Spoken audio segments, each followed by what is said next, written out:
যেই ছবিতে দেখবেন ছাত্রদেরকে পাড়ায় আনসার ড্রেস পরে মারতেছে। এত বড় দুঃসাহস তোমাদের কে দিচ্ছে?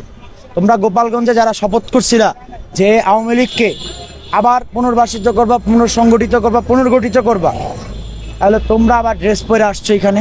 যে তারা রাষ্ট্র একটা বাহিনীর অংশ, তারা এখানে অনিরাপদ করে ফেলছে, ছাত্রদেরকে আটকায় ফেলছে, বিভিন্নভাবে মারধর করছে। তুমি আনসার নামটারে নষ্ট করো না।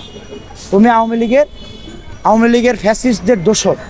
তুমি ছাত্রদের পায়ে এই সচিবালয়ের সামনে, আমি তো নিজে লাস্টের দিকে গেছি, আমরা আগে ছাত্র পাঠাইছি জায়গাতে, সেনাবাহিনী ছিল। আপনাদের কত বড় দুঃসাহস, এতগুলা হত্যাকাণ্ড চালায়া এরপরে আবার ছাত্রদেরকে পিছায় মারতে আসছেন। ছাত্রদের 40 থেকে 45 জন ছাত্রদের আহত করে হাসপাতালে ভর্তি রাখছেন। আমরা মনে করতেছেন আর বিশ্বাস করব? এই যে এখানে পুলিশ দাঁড়ায় রয়েছে, পুলিশদের বিশ্বাস করি আমরা?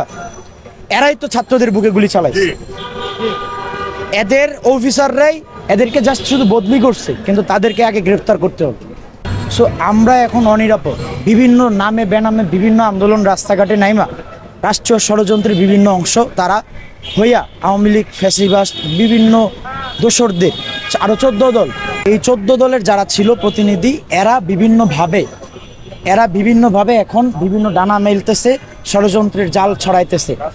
আমরা জনগণ কোনোভাবে আমরা হয়তো বুঝতে পারতেছি যে যেহেতু এই রাষ্ট্রপতি, এই অবৈধ রাষ্ট্রপতি, তারে অবৈধ এই জন্য বলতেছি কারণ তার নিয়োগটা যে দিয়েছিল সে তো অবৈধ। তাকে যেহেতু আমরা ফ্যাসিস্ট বইলা, খুনি বইলা সরাইছি, বা অটো সে পালাই গেছে, সরাই নাই আমরা, সে পালাই গেছে, তো খুনি বইলেই পালাইছে, চোর বইলেই পালাইছে, তাহলে এই মুরব্বীরে কেন রেখে গেল? এই মুরব্বীরে কেন এতিম করে রেখে গেছে? এখন দেশের ছাত্র জনতা যদি ওনার বঙ্গভবন ঘেরাও করে একটা আবার দেশে অস্থিতিশীল পরিবেশ সৃষ্টি হয়, এর দায় কি মুরব্বী নিবে? উনি তো আবার পালাবে। তখন আবার যদি কোনো বাহিনীর, কোনো সংস্থার বা কারোর সাথে যদি দস্তাদস্তি একটা মানুষ, যে কোনো এক জায়গায় উত্তেজিত জনগণ কোনো একটা বিক্ষিপ্ত কিছু যদি করে পড়ছে, এইখানে এই দুর্ঘটনার দায় কে নেবে? অতএব এখন আপনি অনিরাপদ। আপনার নিরাপত্তার জন্যই বলতেছি, আপনি প্রয়োজনে চলে যান। যেইভাবে হাসিনা পালাইছে, খুনি হাসিনা, ওইভাবে আপনি চলে যান, আর নয় সেনা হেফাজতে চলে যান। যদি পারেন যেটাই করেন এই পথ থেকে সরে যান। কারণ আমরা ছাত্র জনতারা এখনও কোনো অবস্থাতে নিরাপদ না। কারণ এই বিদ্রোহের পরে, এই 5ই আগস্টের পরে আবার কেন সচিবালয়ে এই ধরনের ঘটনা ঘটছে? এই পুলিশরাই তো ছিল, কিভাবে এখানে ছাত্রদেরকে মারলো তারা?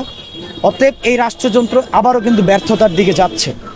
আমরা ডক্টর মোহাম্মদ ইউনূস স্যারের প্রতি পূর্ণ সম্মান, আস্থা, ভালোবাসা রেখেই বলতেছি, ছাত্র জনতা ওনাকে বিশ্বাস করে, সেনাপ্রধান ওয়াকার আঙ্কেলকে বিশ্বাস করে।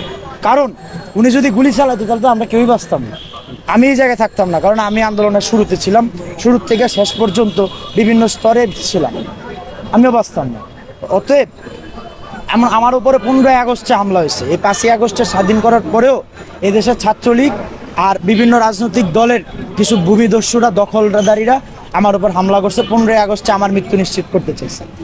অতএব আমাদের বিভিন্ন ছাত্র সংগঠক, সমন্বয়কদেরকে বিভিন্নভাবে হত্যার চেষ্টা চলতেছে। আমরা এই জায়গায় অনিরাপদ। তাহলে আমরা মনে করতেছি, দাদা আপনি চলে যান, যেভাবে পারেন আপনার সম্মান থাকতে। কারণ আপনি খারাপ কাজের সাথে ধরেন, আপনি 10টা খারাপ কাজ করছেন, ভালো কাজ 2টা হইলে তো করছেন। সেই জায়গার থেকে বলতেছি আপনি অনতি বিলম্বে চলে যান। আমরা এখান থেকে আজকে 48 ঘন্টার আলটিমেটাম দিয়ে গেছি। যদি এটা বাস্তবায়ন না হয়, 48 ঘন্টার ভিতর যদি আপনারা বাস্তবায়ন না করেন, আমরা এরপরে কি ব্যবস্থা নিব আর ছাত্র জনতা কী ধরনের ব্যবস্থা নিতে পারে, এটা আপনারা কল্পনা একবার তো দেখছেন, আবার নতুন করে দেখবেন। এরপরে আমাদের নিরাপত্তা নিশ্চিত হবে। এরাই বুকে গুলি চালাইছে, এরাই আবার আসছে পাহারা দিচ্ছে। এটা কি শিয়ালের কাছে মুরগি বর্গা দিচ্ছেন? অতএব এইসব অনেক কথা বললে অনেক অসুস্থ। আমি নিজেও 17 বার হামলায় আহত। আল্লাহ কেমনে বাঁচায় রাখছে জানি না, সবার দোয়ায় বাঁচায় রাখছে। আমি শুধু এতটুকুই বলতে চাই, রাষ্ট্রপতি সাহেব আপনি চলে যান, যেমনে পারেন, যদি চলে যেতে পারেন যান গা, কিন্তু যেখানে যান নিরাপদে যান, চলে যান। আর যে সকল পুলিশ অফিসাররা এখনও, আমি আবার বোল্ড করে বলে যেতেছি, ছাত্রদের বুকে গুলি চালানোর নির্দেশ দিচ্ছেন এবং যে সকল সিপাহীরা গুলি করছেন, হ্যাঁ, পুশ আপ পজিশন নিয়ে, আমি নিজেও বিএনসিসি সেনার এক্স সার্জেন্ট। হ্যাঁ, আমি বলতেছি আপনারা যে গর্হিত অন্যায়গুলো করছেন, পৃথিবীর যেই জায়গায় থাকেন আপনারা আইসা সেনা সদরে আইসা ক্যান্টনমেন্টে আইসা সিলিন্ডার করে।